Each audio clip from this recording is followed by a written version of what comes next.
What's going on, guys? It's Adam P and welcome back to more Newcastle United transfer news.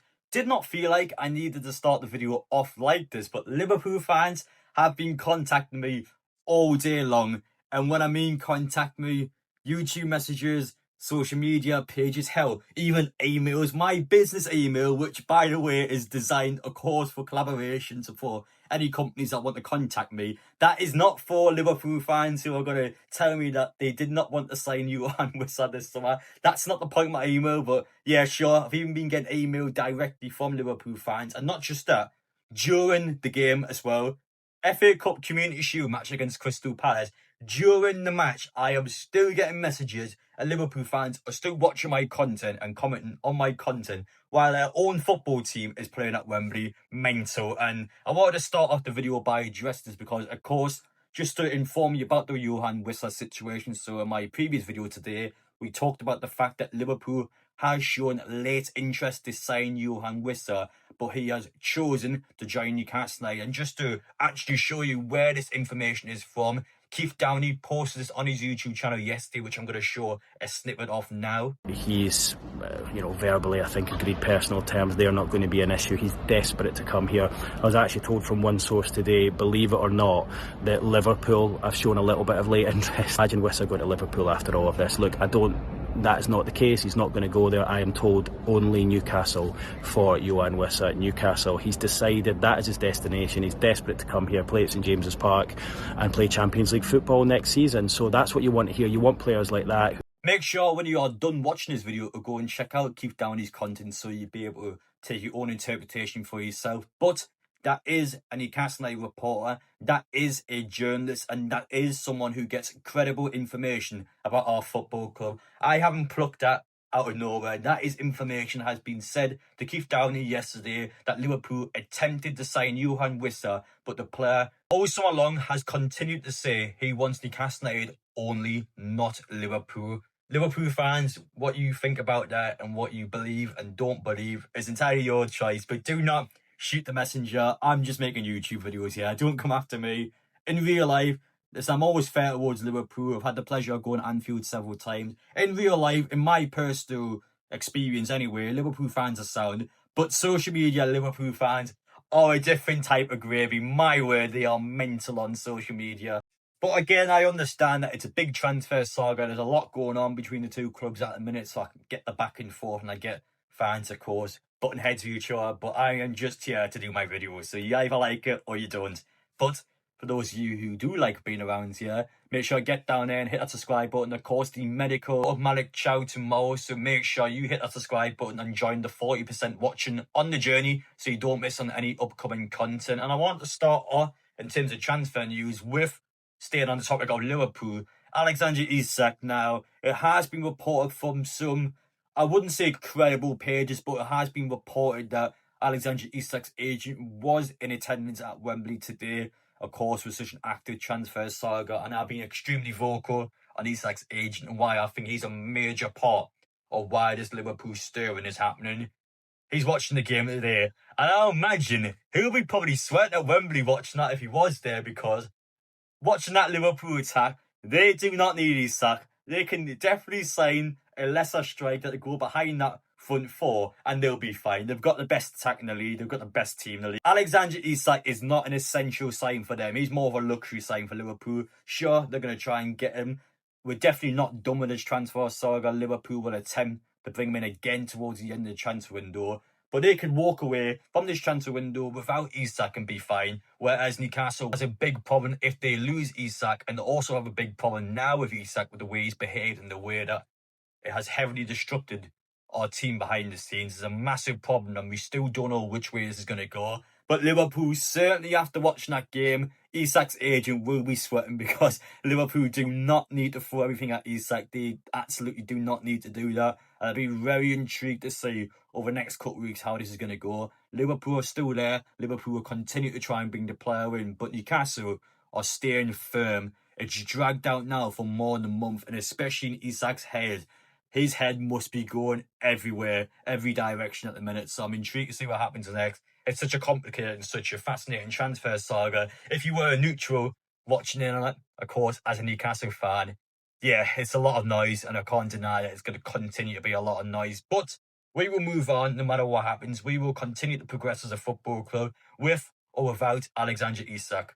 And going into a fresh transfer link that was described by Mark Douglas this morning, he believes there's something to potentially bring in Lucas Paqueta in this summer. And when you talk about Paqueta, of course, massive friendship with Bruno Guimaraes, a player who I was always a bit fearful about because he had such a huge betting scandal going on in the background. But that looks like it's cleared now.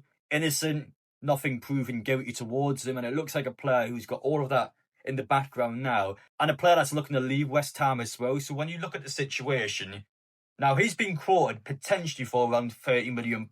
I'm still not fully convinced you could get him for £30 million. I still feel like it will cost more money to bring in. But surely, with the long-staff replacement, especially in our point of view, I feel like Newcastle will be incredibly naive to go into this season without addressing a new centre midfielder. Of course, Willock's picked up an injury, and while it has been just an injury that's going to last about a month, warning calls, early warning signs. If we get injuries or suspensions in our midfield this season, we are knackered. We need at least one centre midfielder in there.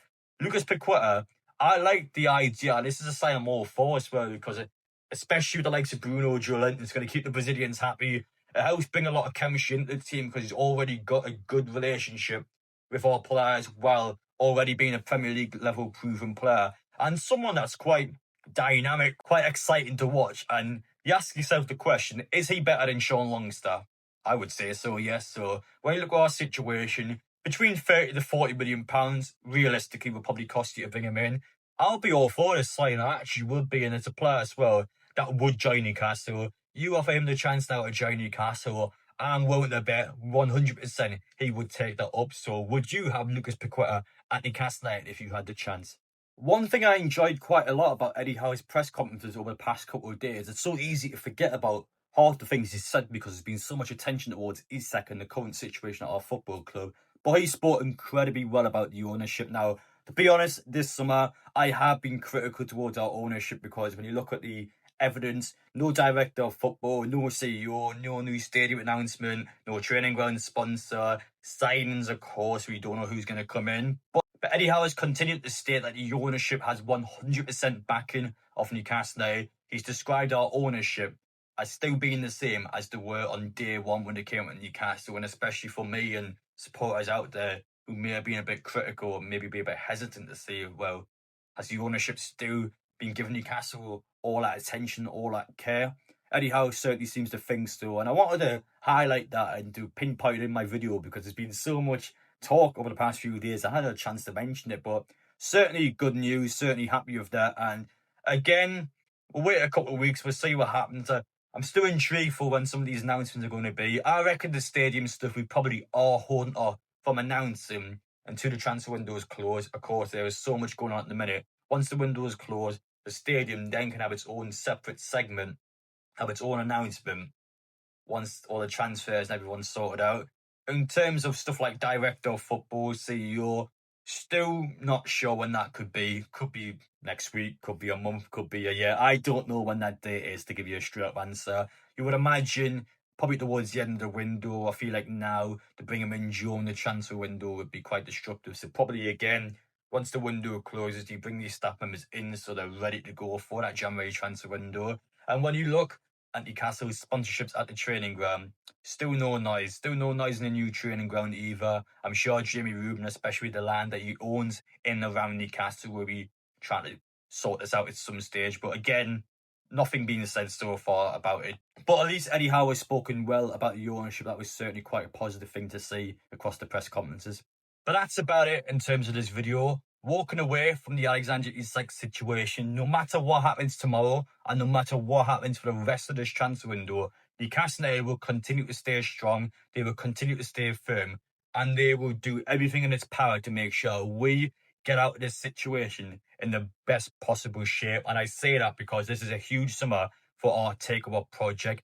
This is our first real test of a player actively wanting to leave the project, and we have to look strong no matter what the outcome is. If Isak walks off to Liverpool for the cheapest possible price, we are going to look weak because we've said all summer long, not for sale, or £150 million his value is. So if we sell him for less than £150 million, and I know that is likely going to happen because the player has pushed to get this move done, it's not going to look good in the project though, because we, of course, attempted to sign Ekitike before the Isak stuff came out. So we went from the 4-4-2 of Isak and Ekitike to a 4-4-0. So that's how our project will look.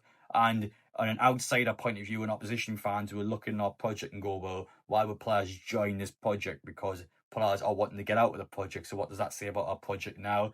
On the flip side, if Isak stays at Newcastle United, we've got a lot of problems behind the scenes. And I would go as far as say, I believe it's untenable if Isak stays. And I say that because, well, one, you had to get introduced to the team again. That means training, matches. That would take weeks after the transfer window closed. We aren't going to forget what happens. Isak had wanted to leave the football club this summer. That won't change. And that noise and that attention will be on him all season long. It'll be on our football club all season long. It'll be in the back of the players' heads. It'll be back at Eddie Howe's head. And it's something that's not going to go away.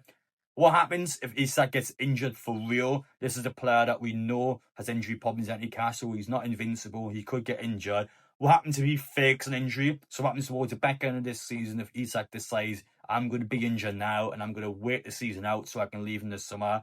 And if he decides not to do that, what happens if he half-arses the games towards the end of the season? What happens in the remaining 10 games when you've got a player who wants to leave next summer? Why would he give 100% and risk a potential injury where, if that happens, he won't be sorting that summer window? So in his best interest and the Asian's best interest, the player's not going to give 100%. He'll walk around the pitch and he'll cost his matches because he wants to get out. So you've got that problem to deal with. And what happens next? Because again, with this player not being around, his value will drop next summer. You wouldn't have had that record-breaking Premier League sale that we would have had for him this summer. And that's a big question mark you got all season long at our football club. And it's damaging noise that will continue to be damaging for us. Now, if he goes to Liverpool this summer, it has to be for the right price. It has to be for a good fee, because Liverpool's attack's already crazy. And him going to that attack would certainly hand them the league title. And I would say the best case scenario is for Newcastle to approve a sale, but not to Liverpool, somehow to get him outside the Premier League. And that hasn't happened all summer long. I'm hoping and I'm praying at this point for somebody else to join this way. We just need to try and get Isak out of the Premier League and away from Liverpool. If you can do that and get good money for him, then Newcastle's looking well. But ultimately, I don't think you can keep him around. That's what I say. That's what I will continue to say. And that's what I feel like Newcastle will need to do going out of this transfer window. But for you guys, let me know your opinions down below. What do you think is going to happen next? What do you want to do with Isak? And of course, 3 through the door, including Chow, Wissa will be 4. And then after those 4, who is next? Will it be Lucas Paqueta? Will it be the Polish striker? Or will it be someone else? Again, a lot of questions in the air, but let me know your opinions down below and your answers. What do you think happens next? But appreciate you watching. Take care, and we will see you all in the next one.